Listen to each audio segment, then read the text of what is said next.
¿Cómo están, tribu? Espero que súper bien.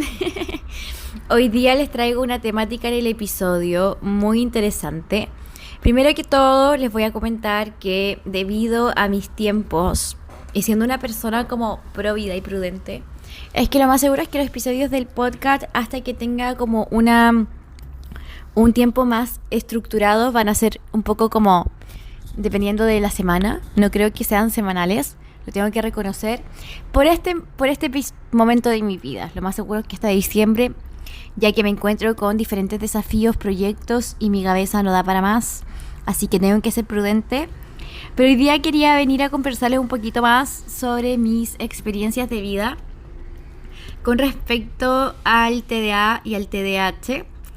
Porque últimamente estoy tomando muchas asesorías 1-1 y la mayoría de mis coachees 1-1 presenta algún tipo de déficit atencional, y yo diría que son mis clientes más habituales, porque cuando uno tiene un déficit de atención, no solo tiene déficit en el comportamiento, o sea, de la concentración, sino que vamos a ver hoy día en el podcast también que derivan muchos conflictos, ya, entre ellos organizacionales, y por ende la mayoría de las personas que vienen a mi asesoría tiene de base algún tipo de trastorno del caso, como el trastorno de déficit atencional. Y a mí me pega bastante porque tanto yo como mi pareja y tanto yo como mis hermanos tenemos déficit atencional. Mi pareja tiene TDAH, que aquel déficit atencional que viene unido a la hiperactividad, o sea, todo lo que tiene que ver y se relaciona con lo kinestésico, también con el movimiento corporal. Y la verdad es que lo quise tratar hoy día en el podcast porque siento yo que muchas personas creen tener conductas TDA, pero no saben si son realmente TDA. Y yo les voy a contar mi experiencia de cómo me di cuenta que era TDA, cuál es mi conducta habitual y realmente cómo lo vivimos dos personas con TDA en una casa. Cuáles son nuestras técnicas de sobrevivencia a diario y cómo poder generar una rutina más coherente con el ritmo de vida que uno tiene cuando tiene TDA. Porque me he visto como coach en una situación muy triste con mis coaches. La mayoría de las personas con TDA sienten bastante incomprensión de la sociedad. La verdad es que creo que toda persona neurodivergente siente incomprensión de la sociedad. Pero espero que este episodio te sirva a analizar tu comportamiento, reírte un poco de ti mismo y tener alguna herramienta que te pueda aportar a tu vida. Así que, Lego, como dice mi pololo, avanti, como digo yo. Empecemos con este episodio de podcast. Bien, si tú no sabes nada del TDA y del TDAH, yo en sencillas palabras te voy a resumir qué es lo que sucede y cuáles son los comportamientos que uno tiene cuando es TDA y cuando es TDAH. Son comportamientos distintos y son sintomatologías distintas que nos van a poder ayudar a comprender si tú eres de uno o eres de otro. Si realmente estos síntomas no te llaman la atención o tú sientes que no son como coherentes con lo que eres tú, quizás tus problemas organizacionales o de productividad provengan de otras cosas, ¿ya?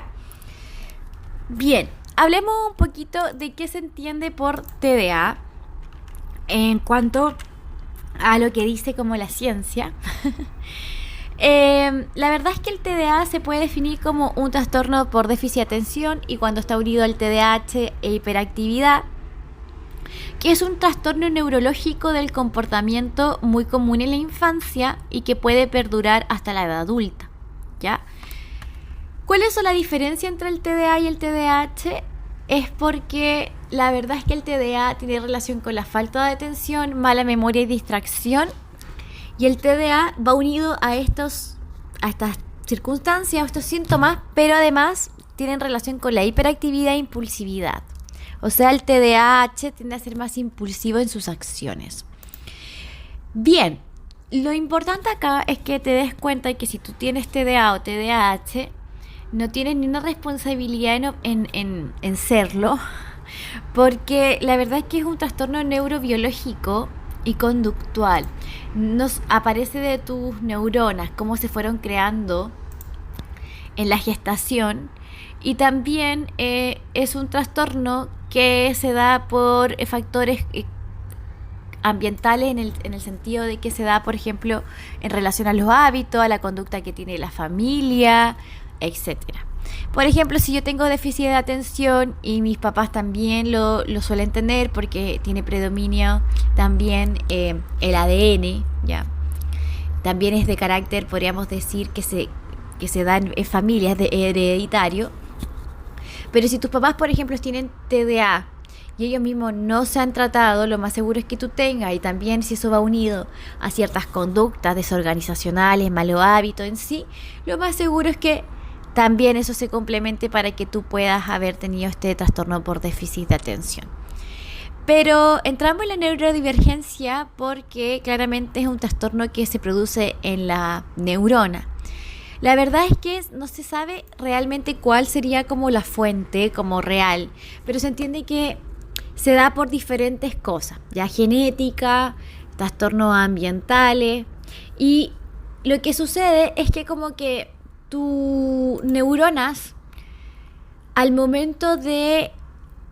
Esto lo voy a explicar, eso sí, lo voy a explicar muy coloquialmente y como abogada. Esto es lo que me explicó mis neurólogos y es lo que yo extrapolo como una persona que no ha estudiado nunca nada relacionado con la salud y que tiene una información muy nula de esto, pero más o menos lo que te sucede cuando tú tienes un trastorno por déficit de atención es que tus neuronas, cuando secretan esto, o no sé si secretan, no sé si es la palabra, pero hay una relación con los neurotransmisores, ¿ya?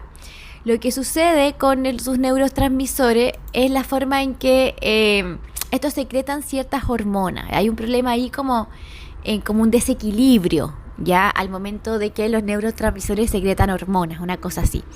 Por ende, algo totalmente científico que escapa de tus manos, y por favor, desde el punto 1 de este episodio, date cuenta que no es culpa tuya ser desenfocado, no es culpa tuya ser totalmente disperso, sino que proviene de algo que es inmanejable, que es la biología, con lo que tú naces, con lo que tú eres. Entonces, esto es muy importante tenerlo a la vista. Diría yo que este es mi primer consejo, de no culpabilizarse porque uno nació como nació. Porque no es tu culpa ser así, o sea, así fue la biología, así naciste, y no te culpes porque muchas personas desde la ignorancia piensan que es su culpa ser desfocalizado, que es su culpa no concentrarse, y luchan con algo que es propio de su naturaleza. Yo no soy una persona que cree que la productividad consciente nace de luchar contra lo que tú eres. Creo que hay que ser productivos desde lo que tenemos, ¿ya? Y con eso crear una productividad que nazca de la razón, que nazca del autoconocimiento y la autopercepción. Por ende, el primer punto es no culpabilizarte y aceptarte lo más posible. Otra cosa importante es que te des cuenta cuáles son las sintomatologías del TDA y del TDAH, que lo que te puede servir es para poder, cuando te sucedan estas cosas, tomar algún tipo de recomendación o hacer algún tipo de rutina o generar algún tipo de acción que te saque de este mood del TDA y del TDAH. Entonces ahora voy a pasar a hablar un poquito más de la sintomatología, porque muchas personas me preguntan o dicen, mira, yo creo que lo tengo, pero no lo sé, yo siento que sí, pero ¿me puedes ayudar un poco más? Yo los invito a ir al psicólogo, luego al psiquiatra o al neurólogo, y que te hagan los exámenes de TDA y TDAH, que algunos son exámenes físicos, otros son exámenes como de ejercicio, y te van a ir demostrando si tú tienes TDA o TDAH, si eres adulto. Estos son complicaciones que pueden haber existido toda tu vida y es bueno que lo esclarezca un poquito.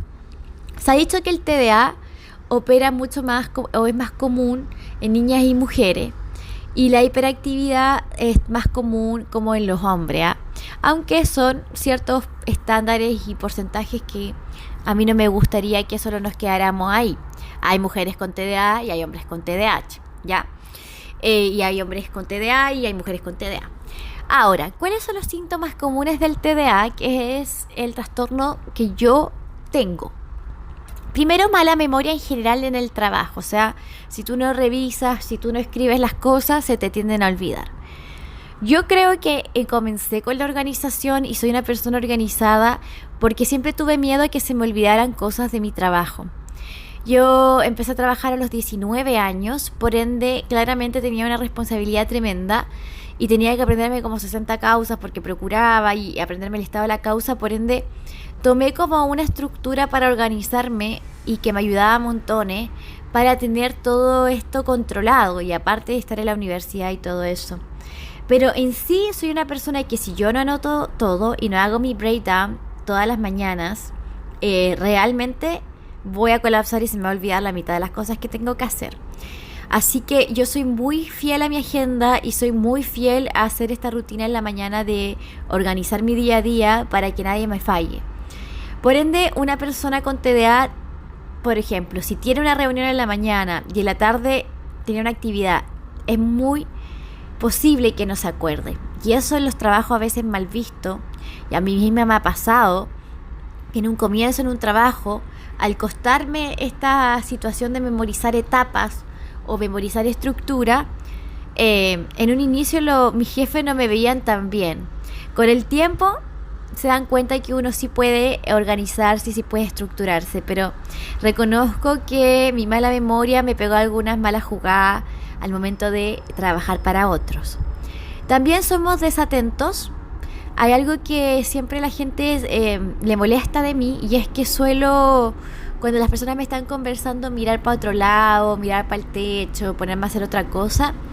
Pero no lo hago de maldad, ojo, y creo que las personas con TDA no lo hacen de maldad. Pero creo que se genera una situación negativa de multitasking que se da mucho en el TDA.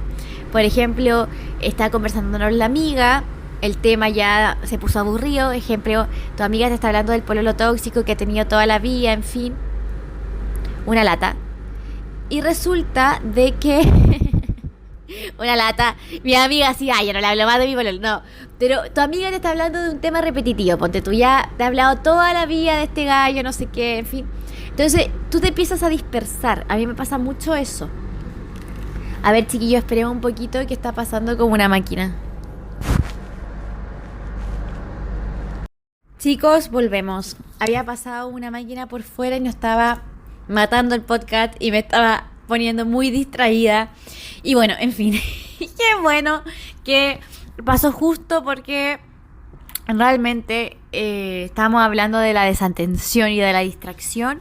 Y son estas cosas que, por ejemplo, a un TDA le afectan. El ruido de la calle, que estén taladreando, que justo, no sé, estén dando algo interesante para ellos, motivante, en fin. Pero estamos hablando de la desatención y la distracción y yo estaba conversando acerca de mi comportamiento cuando otra persona me habla, ¿no? Que por ejemplo está mi amiga, me habla algún tema que ya me ha repetido como 80 veces y me sé toda la historia y yo pierdo el foco. Y algo que me pasa mucho como TDA es que como que me despersonalizo. También me pasa porque soy TAF y tengo trastorno de bipolaridad, pero la despersonalización a diario creo que se debe de mi distracción. ¿A qué me refiero con esto? Por ejemplo, está mi amiga contándome una historia y ella dice, no sé, una palabra, no sé, cualquier palabra que me haya llamado la atención o un tema. Me dice, no, y el otro día fuimos al museo y yo empiezo, museo. Uy, debería ir al museo, ¿ah? Qué entretenido el museo. ¿A qué museo debería ir? Y mi amiga me habla y yo me fui en el museo. Me fui por ese túnel y no volví. Y la gente que me conoce bastante, que ya cacha que soy así, me tiene una paciencia infinita.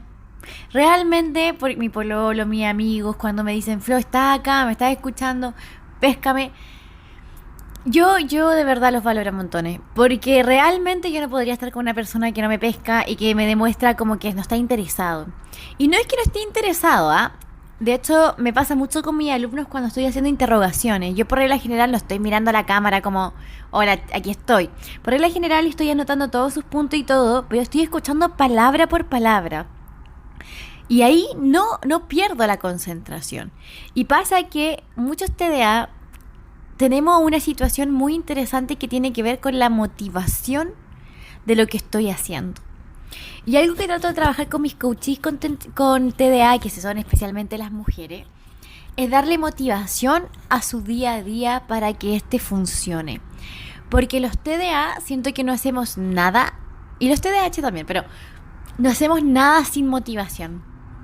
A mí me pasa que una de las situaciones que más me hace procrastinar es no tener motivación para realizar una actividad que me parece monótona, que me parece aburrida, que me parece igual todo el rato. Por ejemplo, soy procrastinadora con el hecho de revisar, por ejemplo, los pagos.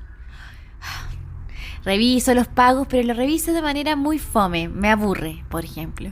Pero si yo estoy grabando un video o estoy haciendo algo que me entretiene realmente, que es un aporte, o como grabar este podcast, realmente es muy difícil que me desmotive, que pierda la concentración y no realice la actividad. Entonces siento yo que a veces los TDA le damos mucha fuerza a la motivación, y algo que tenemos que entrenar es que esa motivación nos permita disciplinarlos a la vez. O sea, para mí, el juego de la productividad también atiende a que la motivación y la disciplina son como primas hermanas o hermanas que tienen que ir unidas de la mano. Por ende, muchas veces los TDA, en esta situación de desatención y distracción, como que nos cuesta resolver y organizar de tal manera que sea estratégico y las cosas que estamos haciendo produzcan motivación y a la vez nos lleve a la disciplina en la habitualidad. ¿A qué me refiero con esto? Me gustaría hacerlo como ejemplo. Por ejemplo, para mí motivarme a hacer ejercicio fue una temática constante en mi vida. Oye, me parecía súper aburrido. Y nunca fue un tema para mí. Si tú sigues estos episodios, me conoces como hace 2 años que abrí mi cuenta de Instagram, jamás he hablado bien de mi asunto con el ejercicio. Siempre ha sido un hábito como que me ha costado tomar. Y se debe a que no me motiva para nada. Por ende, mi disciplina tiende a ser 0. Lo que he aprendido a hacer es unirlo a una motivación. Por ejemplo, un ejemplo. Voy a hacer ejercicio y esto me va a ayudar para que cuando sienta como dolor de estómago, que yo suelo sentir dolor de estómago, mi guata, porque se ha dicho que, hoy lo que yo he estudiado es que si tienes buen core, el dolor de estómago tiende a ser más fácil de llevar y más llevadero. Entonces me digo, ya, hago ejercicio y eso me motiva porque significa que voy a tener menos dolor de guata, por ejemplo. Pero llegar a ese nivel me costó con el tiempo. Me costó darle como una motivación a esa rutina. Y eso es lo que nos pasa a los TDA, que siento yo, que nos cuesta como encontrar la motivación para hacer algo que no nos interesa para nada. Y por ende muchos hábitos no se llegan a cumplir porque esa motivación, que es inexistente, no logra ser suficiente para obtener la disciplina. Versus otras cosas que realmente me motivan tanto que soy absolutamente disciplinada. Por ejemplo, me motiva mucho organizar. Entonces es algo que jamás en mi semana va a faltar porque tengo mucha motivación. Entonces, una de las cosas difíciles de tener TDA, pienso yo, que es priorizar por sobre esta situación motivacional, porque siento que ahí se demuestra un poco nuestra inmadurez neurológica, ¿no? De no ser capaces de racionalizar y ser objetivos en cuanto a lo que tenemos que hacer. Y a veces me pasa eso, tengo que reconocer que una de las razones por la que me gusta organizar y todo eso es para poder potenciar la motivación y la disciplina en su conjunto en mi rutina. Por ejemplo, hoy día en la mañana trabajé, hice coach, que es algo que me motiva mucho y que me deja muy, muy energética para poder grabar el podcast. Ahora en la tarde tengo otros coach y de ahí me tengo que concentrar en mi magíster y grabar un vivo. En fin, hacer un vivo. Y si se dan cuenta, yo me pongo como cosas en mi rutina que me permiten motivarme a diario. Por ejemplo, si yo estoy como con hartos coach, que igual significa que estoy tomando unos 3 o 4 alumnos en la mañana, y eso es información, es recordar cada historia de cada alumno, cada proceso y todo eso. me pongo una situación un poquito más motivante, que es grabar este podcast. Y luego, bueno, como o me organizo para descansar un ratito, una pausa, y luego me vuelvo a poner coach, que es bien intenso, porque como les digo, tengo que estar bien preparada para cada coach y por eso no tomo muchos por mes. Y luego me pongo algo entretenido que es el vivo. A mí me gusta mucho esto de hacer vivos y enseñar a través de la red. Entonces, eso me ha servido montones a mí como TDA para motivarme, para disciplinarme y a la vez no estar como tan distraída en mi día a día. Sin embargo, hay días en que la distracción es total y eso responde también a este TDA que cuando estamos muy desorganizados o muy muy distraídos, eso nos afecta en su totalidad. Cada vez que hablo con un asesorado de TDA me dice que cuando ellos están muy mal, su pieza está desorganizada, su escritorio está desorganizado, no saben cómo orientarse. Y otro tips que les quiero dar aquí es que cuando les suceda eso, reorganicen todo su espacio físico. Cuando yo estoy muy mal, muy distraída, muy desorganizada, muy como desmotivada, lo que más hago es ordenar mi casa. Ordeno mi closet, ordeno lo que quiero ordenar. Y esa situación de ordenar mi entorno me ayuda muchísimo. Y eso lo aprendí en virtud a un estudio de la Universidad de Michigan que indicaba que las personas con TDA en sí debiesen vivir una vida un poco minimalista. ¿A qué me refiero con esto? Es ideal que los espacios de una persona con TDA sean súper neutros, con muy poca información visual. ¿A qué me refiero con esto? Idealmente que guardes todo en cajas, que tengas todo más o menos como ordenado, que por ejemplo al momento de estudiar no tengas como 80.000 lápices, 80.000 destacadores, porque todo eso afecta a un TDA, lo visual. Los TDA son muy distractores de lo visual, ¿ya? A diferencia del TDA que se distrae por temática o por aprendizaje y suele tener hiperfoco. De eso voy a hablar en un ratito. Entonces, si tú eres una persona con TDA, me gustaría que pudieses seguir estos tips que te acabo de dar, que me ayudan muchísimo a mí. Mantener mi espacio ordenado. También buscar dentro de la rutina momentos motivantes que me anclen con la disciplina. Eso es muy importante. Y también mi técnica que ustedes saben y que pueden encontrar información tanto en mis cursos, tanto como en mi Instagram, que es todas las mañanas tener un espacio en mi rutina para aclarar mi cabeza y ver qué es lo importante, lo urgente y lo prioritario y tratar de realizarlo.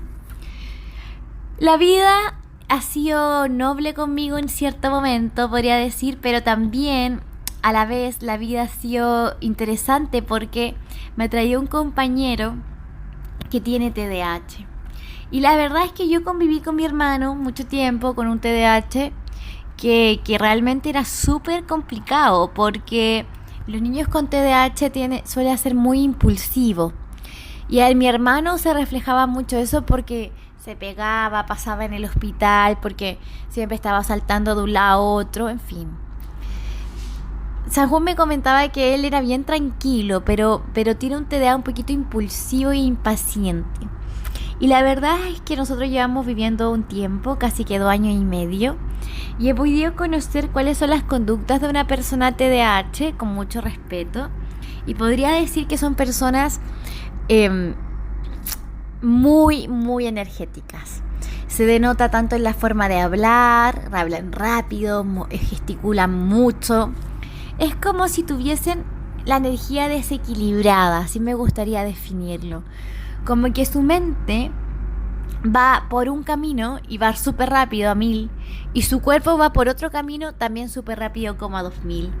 Entonces, acá la diferencia, creo yo, con un TDA es que el TDA es muy mental lo que le está sucediendo. Su conflicto es muy en la mente. Un TDA está estudiando, pasó una mariposa, se fue con la mariposa y se pegó. Y ahí quedó. En cambio, una persona con TDAH no tiene tanto esa conducta interna, sino que más bien se expresa de manera externa. ¿En qué cosas yo me doy cuenta que una persona es TDAH? En su impaciencia, en las situaciones que tiene que ver con la espera de turnos. Por ejemplo, el taco, ¿cierto? Cuando se produce el taco cuando está en el auto, esperar una fila de un restaurante, un banco. Me he dado cuenta de que son personas bastante impacientes. Y la problemática que se suscita acá es este control de impulsos tan importante que tiene que tener el individuo. Porque cuando nosotros controlamos el impulso, lo que sucede a nivel de la productividad consciente es lo siguiente. Nos cuesta mucho más priorizar. Y acá hay un elemento que es importante que trabajen las personas con TDAH, y es el pensar rápido y el pensar lento. Las personas que han tomado curso y asesoría conmigo lo tienen muy claro, lo que es pensar lento y pensar rápido. Si tú no has tomado ningún curso conmigo, ninguna asesoría, lo voy a explicar brevemente. Y atiende a la situación de que cuando nosotros tenemos que revisar si un objetivo o una tarea se tiene que cumplir o no durante un ciclo productivo, ejemplo, durante un día, sucede que tenemos que tomar dos acciones. Pensar rápido implica pensar conscientemente en la naturaleza y prioridad y urgencia de la tarea. Por ejemplo, si tuviesen ese día que realizar una actividad con plazo, claramente el pensar rápido te llevaría a gestionar la acción que tiene plazo, ¿cierto? Pero también ese pensar rápido tiene que ir unido a un pensar lento. ¿Y qué es pensar lento? Es definir cómo, cuándo, cómo y por qué se va a hacer algo. Y lo que le pasa a las personas con TDA, que ellos tienen muy claro el pensar rápido, ¿ya? Por ejemplo, tú vas donde una persona con TDA y le dices, mira, tenemos que subir una foto, sacar una foto, subir una foto, hacer un catálogo, y la persona intenta hacer todo eso en el mismo tiempo, en el mismo ciclo productivo, y lo hace como inmediatamente. Me pasa mucho con mis estudiantes con TDAH. Yo le digo, ya, hay que estudiar obligaciones, y resulta que empezaron a estudiar obligaciones, por ejemplo, que es una materia súper intensa en Derecho, y pueden estudiar todo el libro en un día. Y terminan agotadísimos y no fraccionan el tiempo y no fraccionan el estudio. Entonces les cuesta mucho como las tareas como controlarlas, estructurarlas, replanificarlas.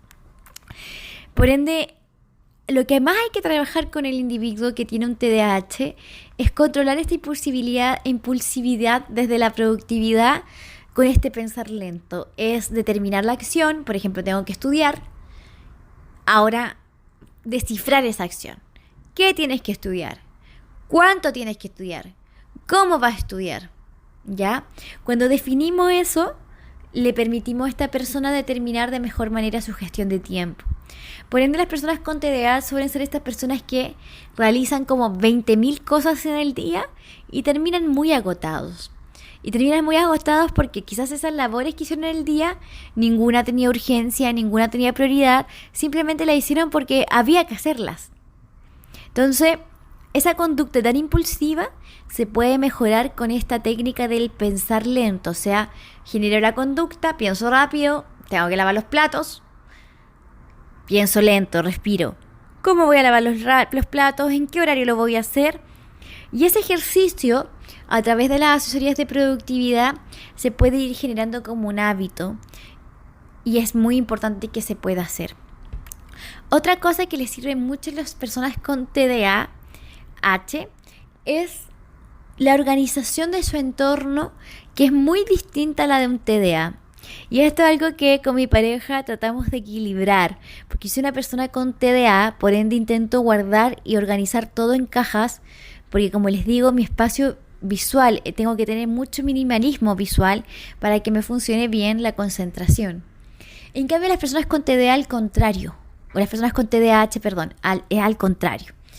Las personas con TDAH es ideal que tengan todo a la vista con tal de que puedan asociar, ¿cierto?, la organización con algún tipo de estructura. ¿A qué me refiero con esto? Es bueno que una persona con TDAH, por ejemplo, que ocupa lentes, los deje los lentes todos los días en el mismo lugar. Si utiliza las llaves de su casa, las guarde todos los días en el mismo lugar. Y algo que hemos tratado de generar con mi pareja, ¿ya? Por ejemplo, si yo organizo y guardo todo en la cocina y cambio el orden de la cocina porque se me ocurrió, porque soy así, yo ese mismo día le digo, mira, Sanjún, cambié el orden de la cocina, aquí ahora van las ollas, aquí van ahora los platos, obsérvalo bien, trata de integrarlo, porque son personas que, donde ellos tienen un orden personal, ¿ah? Que el resto de las personas no lo veamos es otra cosa, pero dentro de su desorganización, sí hay organización. Entonces, estas personas no le cambien donde deja los lentes, no cambian donde dejen su llave, y si no, infórmenles, porque es muy agobiante para ellos los cambios de habitualidad, ¿ya? Bien, aunque crean que no, sí es muy complejo para ellos. Entonces, por ejemplo, si conocen a una persona con TDAH que toda la vida se saca la ropa y las deja, no sé, los zapatos tirados por un lado y deja la chaqueta por otro lado, esa habitualidad en el comportamiento, por mucho que sea desorganizado, hay una habitualidad. La pregunta no es, o la solución no está en el TDAH, decirle, oye, pon tu zapato en este lugar, pon tu chaqueta en este lugar, sino que como obligarlo a someterlo, a eso me refiero, a una organización externa. Sino ir preguntándoles, ¿por qué dejan los zapatos ahí? ¿Por qué dejan la chaqueta allá? Porque ellos dentro de su propio orden interno tendrán una estructura. Dejo los zapatos acá porque no quiero ensuciar, no sé, la alfombra. Dejo la chaqueta acá porque me recuerda que así me la tengo que llevar. Dejo mi mochila tirarla en el sillón porque así la tomo y la puedo sacar. Entonces, siento yo que las personas con TDAH es importante que se explicite para el entorno y para ellos por qué razón o para qué es la actuación o la actividad que están haciendo. Y creo que eso hace que converge mejor una relación con un TDA, especialmente desde el punto de vista de la productividad y la organización. Y también, como son personas de muchos hábitos, en ese aspecto, es que cuando uno cambie esos hábitos o ese comportamiento o cambie, por ejemplo, el lugar de las cosas, que yo hago mucho eso, también respeta al individuo con TDAH y le explique los cambios y las situaciones y tenga respeto para que esa persona se vuelva a habituar, ¿ya? Eso es muy importante. Las dinámicas para las personas con TDA, como dice este estudio de Michigan, tienen que ser comportamientos lo más habituales posible. Para que ellos mejoren en su gestión de tiempo, tienen que tener actividades habituales. Y algo que he aprendido mucho con mi pareja es este ritos de hábitos. Ya, él llega, pone su mascarilla, donde va su mascarilla, deja sus zapatos siempre en el mismo lugar, su mochila siempre está en el mismo lugar. Y uno, claro, podría decir, pero ¿por qué deja los zapatos en la esquina, la mochila acá, no sé qué?